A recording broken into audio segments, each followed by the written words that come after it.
Hello everyone and welcome to Love Inspiry YouTube. It's your girl Angie back with another video. Welcome to the Breakover series, y'all. We are on episode number 2 and I have a very special guest with me. My husband, Elder Nathan E. Roll, is going to come forth and we're going to talk about preparing the way.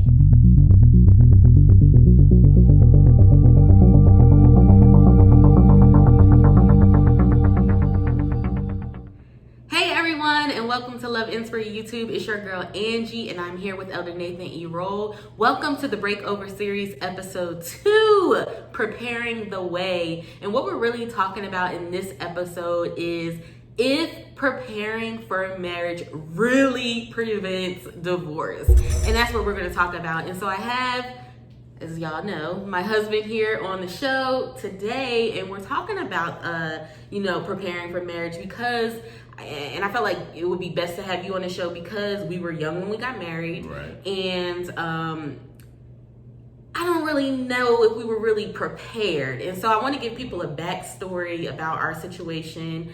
For those who don't know, we were married, divorced, and remarried all within 1 year. So we never really acknowledged that because it was just, I was 18, he was 21 when we did it, right. And it just happened, and nobody in our family ever really acknowledges that period. My mom was like, it's not even what it was. Y'all just had a falling out. But I thought it was important to talk about because it is a part of our story, and I feel like you can give a more in-depth overview of preparing for marriage and does it really prevent divorce. So I want to get started with one particular question. Do you think preparing for marriage prevents divorce? Absolutely. Preparing for anything is going to make you better able in the future to withstand whatever comes up against you in life. Like if you go back to our first episode on our podcast about foundations, right? And it's the same principle.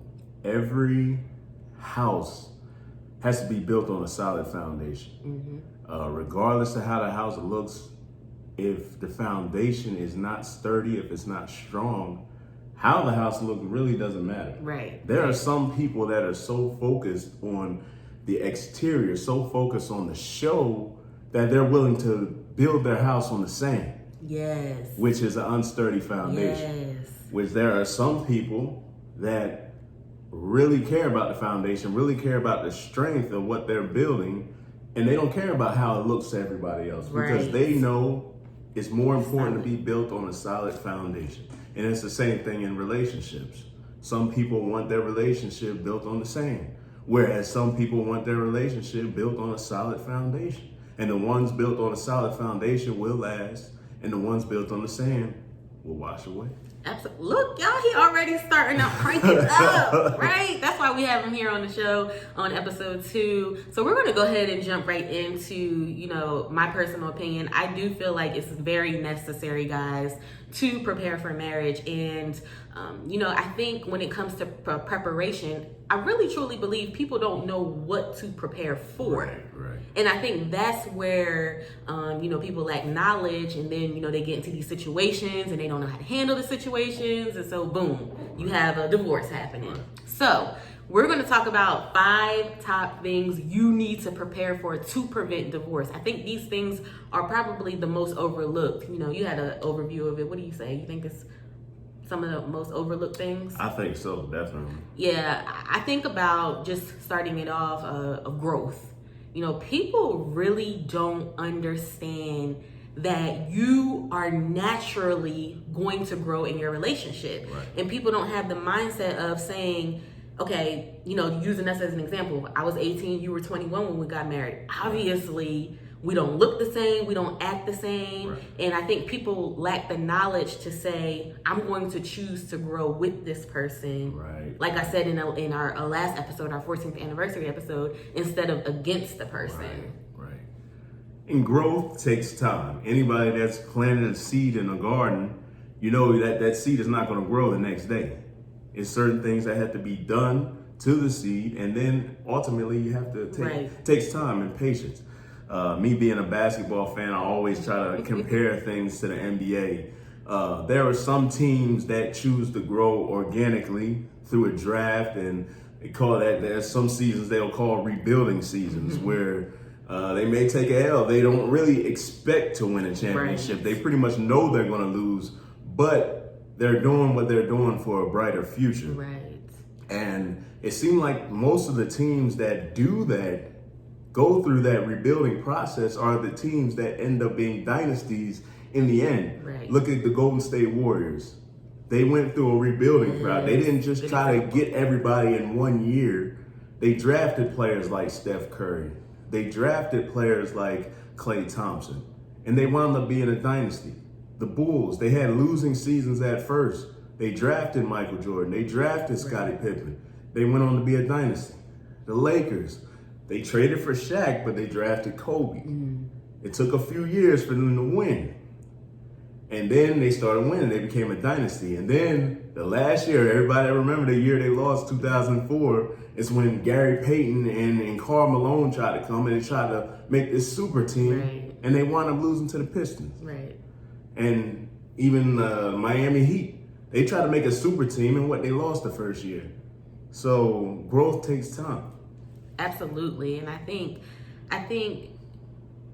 that's something that you should expect to happen in your relationship. You should most definitely expect, maturity to take place, and and embrace it, because naturally, when you don't grow, you become complacent. Right. And I feel like when you become complacent, you fall into routine behavior where, like I always say, you just wake up, you fix breakfast, you go to work, you come home. You do the same thing over and over again, and you're not really happy within the relationship. There's no joy within the relationship because you become complacent. You've done this routine for so long, and it happens. So embrace growth. Prepare to grow together, and then as you're preparing to grow together, expect to have differences in your relationship. Exactly. You will not always agree on the same thing, right? And you think about growth, you can't expect everything to grow how you think it should grow. If I plant something in the ground, it may grow a little cut to the side, but it may still serve its purpose. It may still bring the fruit which I anticipate. And that's the main point of me planting something in the ground, is to get the fruit of it. Right. And just because it doesn't grow how I think it should grow doesn't mean it's not going to bear fruit. Right. And so I want to talk about differences, because a lot of the times, like I just said, people think that they have this soulmate, right? I know you're my soulmate. Right. But we disagree on things. We have differences on things. And I think the thing that we mess up with, and what leads to divorce, is we don't take the time to learn how to handle conflict, and respect the boundaries and respect the differences. I think when it comes to differences, it's all about respect. How are you going to show that you appreciate this person's opinion, this person's thoughts, this person's beliefs? And I always say, at the end of the day, you chose this person. Right. So what are we talking about here? And even though the twain becomes one flesh, you are still naturally two separate individuals. Right. Spiritually, you become one. Absolutely. But we're two separate people sitting here. We still have two separate brains, two separate minds, two separate ideas. But, I have to respect that this is a separate individual. Right. And that's where compromise comes into place. And, compromise is such a huge thing, because we all want to be right? We all want to be heard. We all want our, think our opinions is golden, is the gospel. Some people do. But we have to learn to make concessions in the relationship that give or take. That I think I wrote somewhere, I think it's in an ebook coming out. It might be an ebook coming out, where, compromise is taking the best of you, it's taking the best of me, and it's pulling the two besties and making the best decision for the family. So I might not get everything that I want, but at the end of the day, we are getting everything we want, because we want unity, we want teamwork. Right. And so that's where compromise is is crucial to the success of your relationship, because you're not going to get everything you want. And people have to learn to build compromise in their relationship. And it starts with the small things. Right.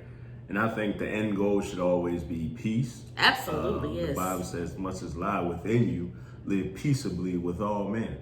And then take that in your relationship.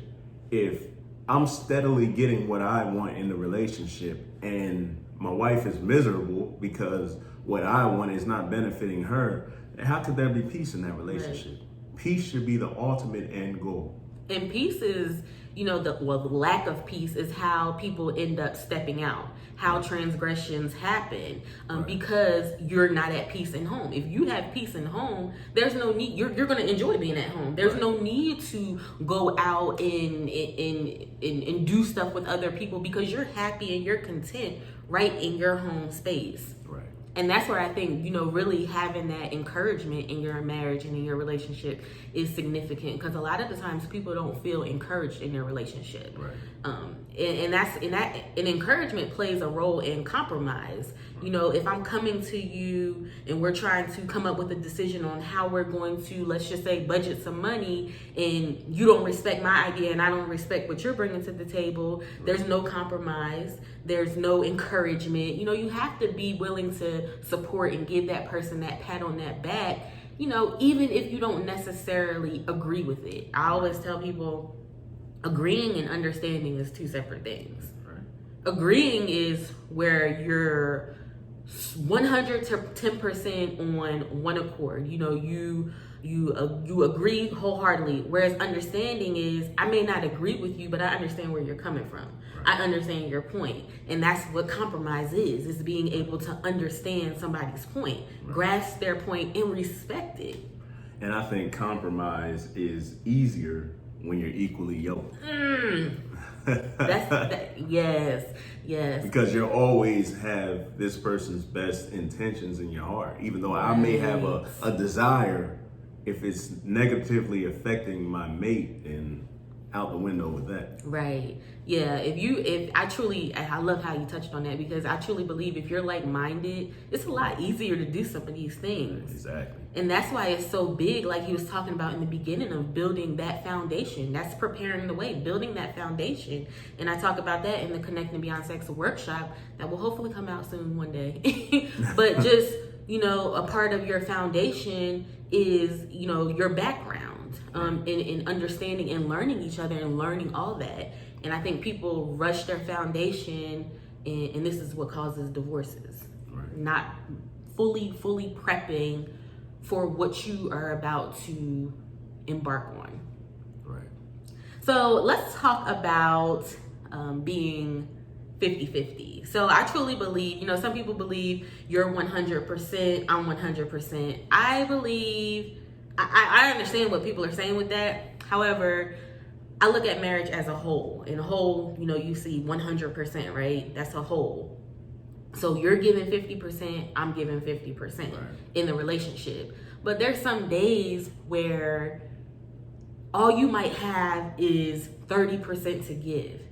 And that's where your partner comes up and picks up that 70%. They have to give a little bit more. They have to be a little bit extra in a relationship to pick up the slack and make the relationship whole. And I think that is an issue with people. They don't prepare to put a little extra into the relationship. It's like, no, you need to pull your weight and I'll pull my weight. And if you're not pulling your weight, well, I'm not going to help you out. And then now you're operating as not as a unit, not as one flesh. You're operating as two separate individuals. You have to be willing to pick up that extra slack when that person is slacking that day. Right. There's an old saying that says you're only as strong as a chain is only as strong as its weakest link. If you're trying to pull something with a chain, every link of that chain plays an integral part. Every link of that chain is needed. If one link is messed up, the chain will snap and you defeat the purpose. You can't pull anything with a snap chain. So, and I think about bench pressing. Like, both arms have to equally push the same amount of force.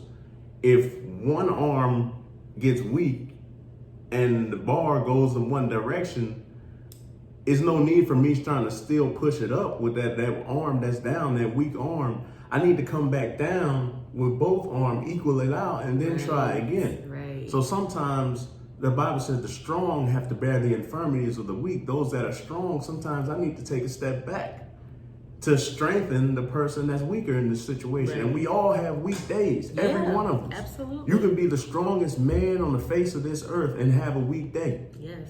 And don't be afraid and don't be shamed if it's a woman, if it's your wife or your girlfriend that has to strengthen you up that week day that you have. That does not mean you're a weak person. You just had a weak day. Right. We're all subject to it. Yeah. You have to prepare to go that extra mile within the relationship. You have to prepare, and like you were saying, that's part of teamwork.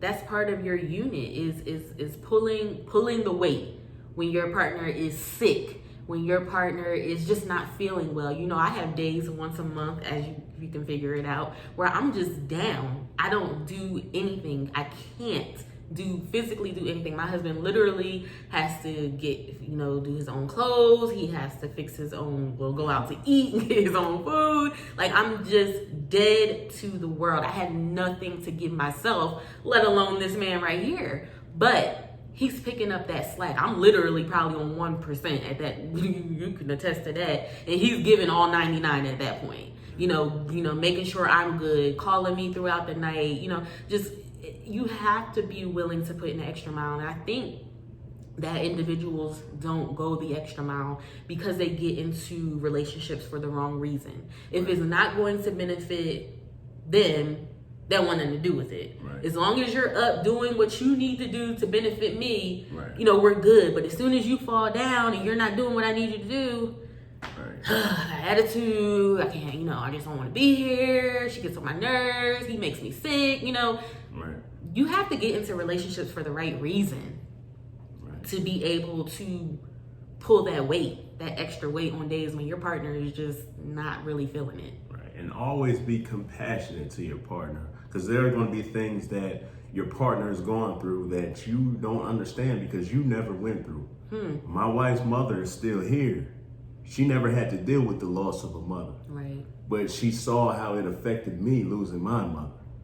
So she was always there for me in every situation and every day. Because you're going to have good days, you're going to have bad days in losing a parent. And I have had plenty bad days, but I've always had her to depend on. She's always been that rock for me in these difficult days. Mm-hmm.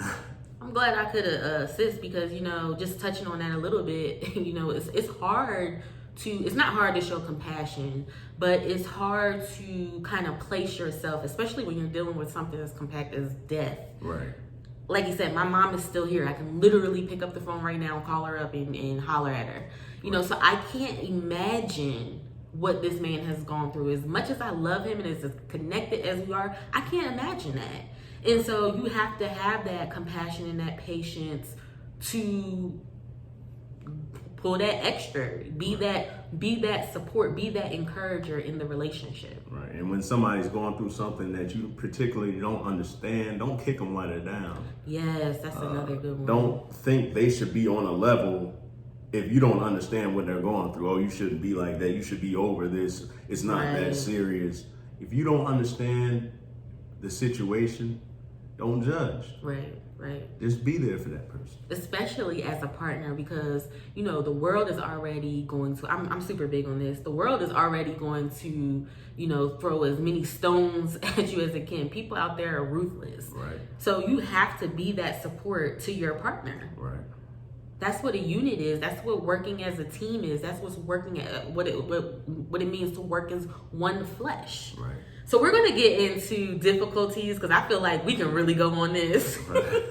This is number 5, differences. So we're going to talk about how people say their vows, but they don't really understand what they are truly saying on that day. Right. And it's like, I get that it's cool to be optimistic, right? We don't want to think of worse days happening. We don't want to think of being poor. We don't want to think of being sick or any of that icky stuff, right? I get that. But it's something that you should prepare for. You hope for the best, and you prepare for the worst. And that quote couldn't be so much more fitting when it comes to difficulties in your relationship.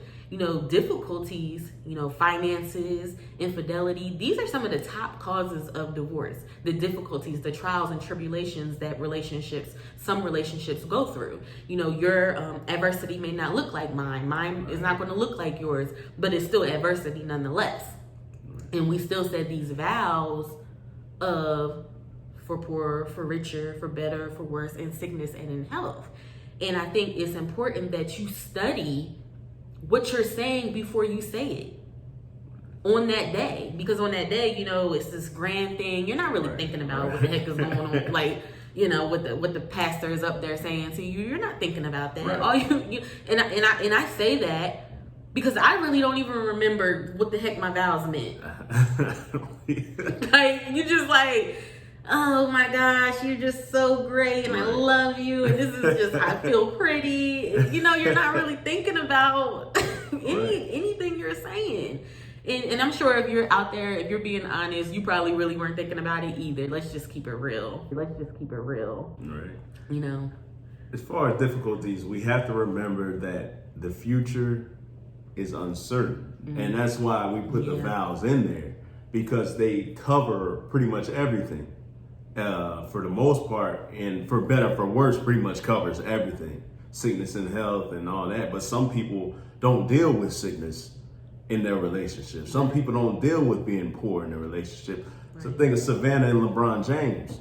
They'll never know what it's like to be poor. Will Smith and Jada Pinkett, they don't know what it's like to be poor together in a marriage.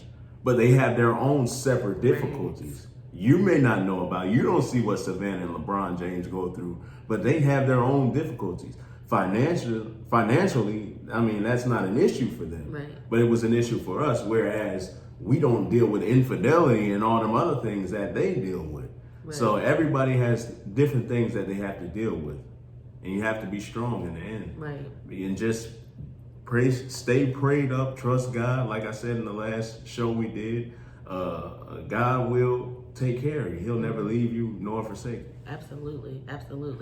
So I want to talk about, why do you think people choose not to prepare for marriage? What do you think goes on in the head of, for me, because I can go back to being 18 years old. It wasn't that long ago. But 14 years ago, I can just remember making this impulse decision because I was in love. I still am very much in love, probably more now than I was then. I was very in love, and I knew this was the person that I was going to be with. And you're young and you're not really thinking about jobs, how you're going to get by, how you're going to feed yourselves. If you happen to end up pregnant with a kid, I wasn't thinking, and I wasn't prepared to understand, the role of a wife. I can honestly admit, I had no idea what it took to be a wife. And it was literally just an impulse decision. And I think people do make impulse decisions either for parents' purposes, because you see a lot of people that are in high places, and they get married just because it looks good. Right. They stay married just because it looks good. Right. And I preached a sermon a few weeks ago about the prodigal son and his mindset. He thought he knew everything. A lot of people feel they know it all, especially when you're at a young age that most people get married. Especially us, the age we got married. We thought we knew it all. Yes. We really didn't get a chance to experience life, and we didn't really get a chance to learn from people. When you're young, you really don't get to spend that much time with your parents that you think you do. Right. When you're young, you're pretty much spending most of your time in school, especially if you do after school activities. So a lot of things you have to learn in life on the fly, by trial and error. Yeah. And that was the situation with us. We learned a lot of things by trial and error. And like I said, a lot of people have the mindset that this won't happen to me. Yeah, I know it all. And then you come to a situation where you're experiencing something that you never experienced. The prodigal son in the Bible, he thought he had it all. He had the money, he got out there, and then life hit him. He ran into the unexpected, and that was want. He ran into a famine. He didn't prepare for the famine. Right. He just knew he had enough money to do whatever he wanted out there. And he was living a lifestyle. When that money ran out, he experienced something that he didn't experience at home, and that was want. And what are you going to do when want comes? What are you going to do when you get to that point in your relationship where you're experiencing something that you never experienced? Right. That's where I think divorce comes in. Yeah. People run into the unexpected, and the only thing they know how to do is run. Yeah. Definitely prepare. Prepare yourself. You know, you first prepare your mindset. And I actually have a book titled Vow Triumph, Breaking Down the Marriage Vows. Shameless plug. Actually, it's not very shameless. I'm just going to be, I'm plugging. I have a book, Vow Triumph, Breaking Down the Marriage Vows, which helps individuals prepare for marriage, and not just prepare, but individuals that are going through something. It's a true testimony to our financial struggles, the difficulties. Like you said, I was 18, he was 21. You better believe that we weren't thinking that we were going to be financially bound one day. I know I wasn't. Right. When you're that young, you're untouchable. Right. You're invincible to life's difficulties. Nothing is going to happen to you. Right. And it hit us and knocked us to our feet. Right.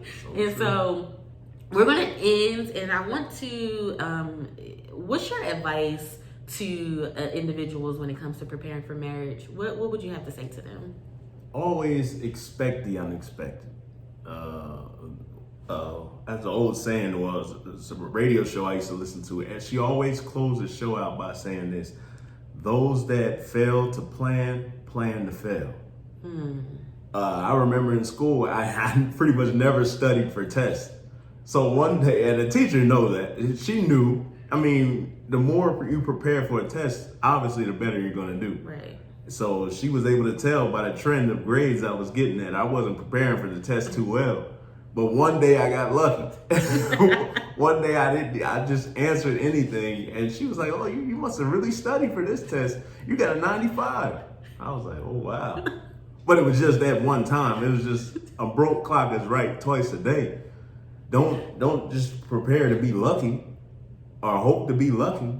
Plan. Right. Prepare. Right. Study not only the Bible, but study married couples that are successful in the areas that you're trying to be successful in.